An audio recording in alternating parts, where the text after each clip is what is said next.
নমস্কার। পরিবর্তন, কবি রমেশ হালদার। বৈকালের ঝলমলে রোদে ভরা মৃদু বাতাস জীবনের প্রাচীরে দিয়েছিল দোলা। স্বপ্নের মতো সমস্ত পৃথিবীটা দরদি শিল্পীর লেখনী। আকাশে বাতাসে পৃথিবীর প্রাণীগুলি ছিল কাছাকাছি। বিন্দু পিসি ভালোবাসত আমাকে। তখন প্রাণের রাজ্যে গোপন ইশারা কাজ করত। আদর্শের ফুলদানি রাস্তার চারিদিকে ছড়িয়ে ছিটিয়ে গঙ্গা জলের ঢেউ তোমায় আমায় দিয়েছিল চুম্বন। রঙ্গমঞ্চে অভিনেতা অভিনেত্রীর যাত্রা গান হতো শুরু। সেই ঝলমলে রোদের প্রখরতা হঠাৎ আমাকে করেছে গ্রাস, সারা শরীরে দিল পীড়ন।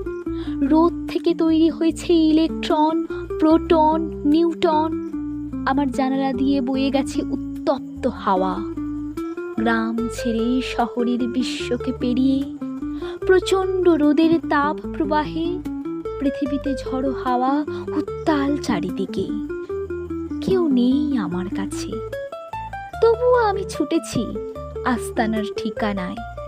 জানি অনেক দূরে সেই কুঁড়ে ঘর, ছোট ছোট পাখিদের বাস। তারা পৃথিবীর এক কোণে গান করে।